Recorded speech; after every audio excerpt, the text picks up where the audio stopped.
Hello, Virgo. Sun and Rising and Venus signs. Kamusta kayo? Sana po yung nasa mabuti kayong kalagayan.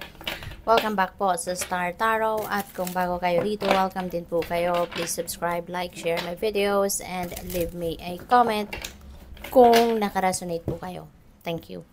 So, tignan natin kung ano mga messages ni Virgo. We have the Queen of Cups. So, Virgo, maybe you are going to be, more sensitive, more intuitive. Sa ngayon, you're going to be more empathic at ramdam na ramdam mo siguro ngayon yung nararamdaman no, ng mga tao na nasa paligid mo. Yung ganun. No? Parang mabilis mong mapipick up no or napipick up yung vibe or yung energy ng mga taong nasa paligid ninyo sa ngayon.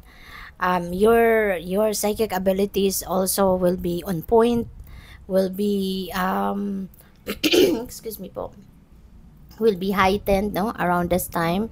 Kaya take advantage of that no, na mapakinggan mo yung mga guidance sa iyo ng universe. There are siguro downloads, intuitive messages and nudges no that are coming your way sa ngayon na magagabay sa iyo no kung papaano ninyo ina-navigate ang mga sitwasyon mo sa ngayon. We have the Star. Napakaganda. The Star is a new beginning energy.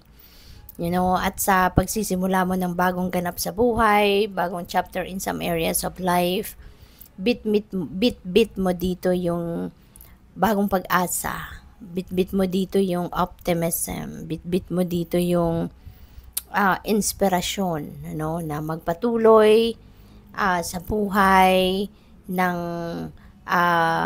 ini-embrace mo yung mga bagong pagkakataon, mga bagong oportunidad and posibilidad na nandiyan dyan para sa'yo, you know. Maaari din na mayroon mga wishes kayo na magka-come to fruition sa ngayon. Wishes are coming true. Kaya you may feel that contentment no and fulfillment sa buhay. Kaya napakaganda. So, whatever this is, no, na kung ano man yung winish ninyo, ano man na itong heart's desires ninyo, meron chance dito na makuha mo, ma-receive mo, no? We have 8 of Pentacles. This is pagpapakita lang sa inyo, pagra-remind lang sa inyo na masipag talaga kayo, magaling kayo magtrabaho, you're very diligent. Kaya reminder ito sa inyo na sige lang, magpatuloy ka lang, magsipag ka lang. Kasi eventually, all your efforts, all your diligence, all your pagtsatsaga, you know, will be paid off, you know. Kaya, 'di ba, kapag may tiyaga, may nilaga. So, ganun lang, parang ganun lang nire-remind sa inyo ng universe na sige lang, ipagpatuloy mo lang 'yan.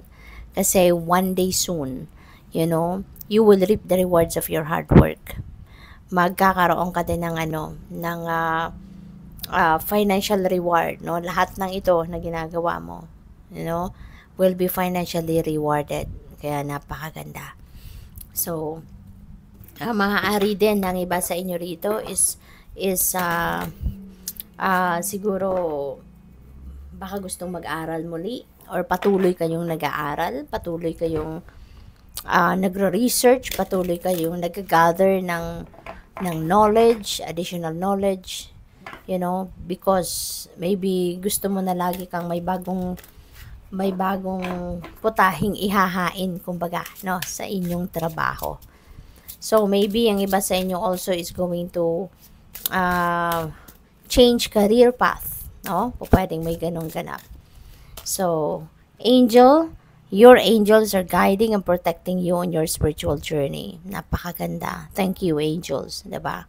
For always being there for Virgos. So, yun, this is a reminder para sa iyo na wala kayong dapat na ikatakot, wala kayong dapat na ipag-alala. Kasi, yung mga guardian angel mo, laging nandiyan dyan, no? Laging kasama mo, laging katabi mo, laging nakasuporta sa'yo. Nako, nakagabay, nakaprotekta, nakagwardya sa'yo. We have love. Love surrounds all your connections. Move forward positively in all areas of life. So, si Virgo naman talaga, you are such a kind-hearted person. Napakabait mo, napakalaki ng puso mo, napaka-compassionate mo, 'di ba? Lagi mong pinapairal yung pag-ibig at pagmamahal sa puso mo, 'di ba? Kaya kaya ka binibless no ng universe because you have that purest intentions in your heart. Yung mga ginagawa mo sa buhay hindi lang para sa but you also make sure na you have something to share with other people. O yung mga ginagawa mo para sa ikakabuti ninyo at ikakabuti ng mga tao sa paligid ninyo. So what else? We have thorns. Withering the challenges ahead will bring in new and positive future. Yan.